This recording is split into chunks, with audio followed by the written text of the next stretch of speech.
Okay.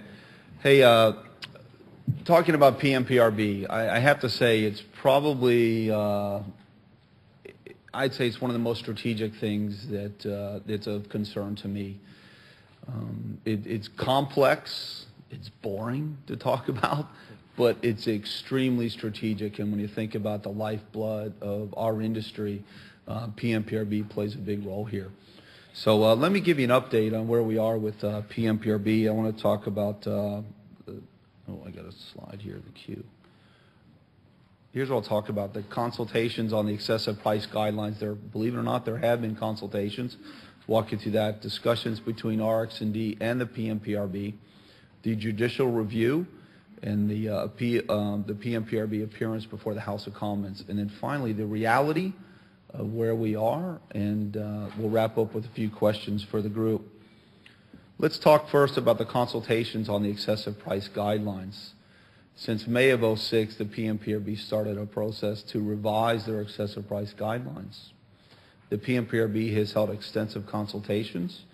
There were a series of working groups where stakeholders were involved. This was structured by the PMPRB, and RX&D and member companies did participate in 4 of the 5 working groups, and you can see the working groups that are listed there. Frankly, I don't know what the 5th working group is because I wasn't there. But to go on with the consultations, last summer we were at an RX&D board meeting, having a pretty productive meeting, and then all of a sudden this came in from the PMPRB and very much hijacked our board meeting at RX&D, especially with some of the proposals that they were making that we felt were very destructive for the industry. So comments were sought from all stakeholders. We certainly banded together as RX&D member companies.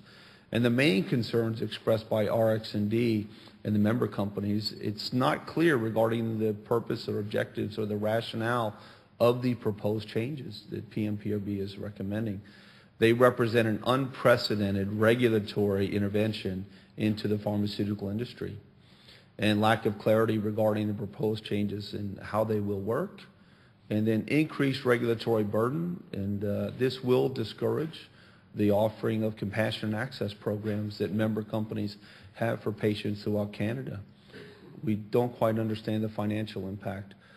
I think a real takeaway for me when I saw this, and a lot of the other CEOs, was PMPRB was clearly expanding their mandate, and as I say, crossing over into other people's lanes. They were now out of their lane in a big way, so we were quite concerned. In addition, stakeholders felt the PMPRB did not adequately understand the complexity of the pharmaceutical marketplace. Some provinces were of the opinion that the PMPRB was attempting to regulate negotiated listing agreements, and those of you that were only a couple in market access clearly understand the impact this could have on our industry and our business. And then the final text of the guidelines will be released soon, and we will have an opportunity to comment on the final guidelines that they're proposing. But the PMPRB has been very clear. They want to implement this by July 1 of this year.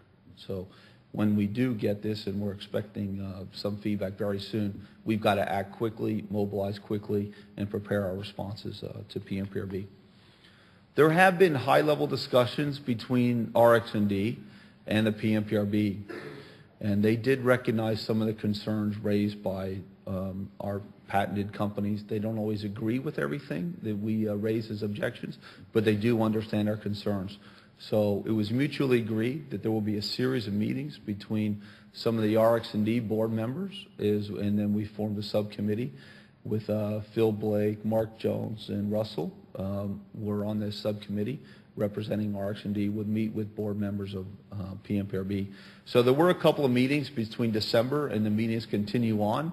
There was another one last week. So far we're, I would say, cautiously optimistic with where we are. The meetings have been positive up to this point, and they've definitely fostered a mutual understanding. We understand a little bit more about where they're coming from, and they understand more of where we're coming from as an industry.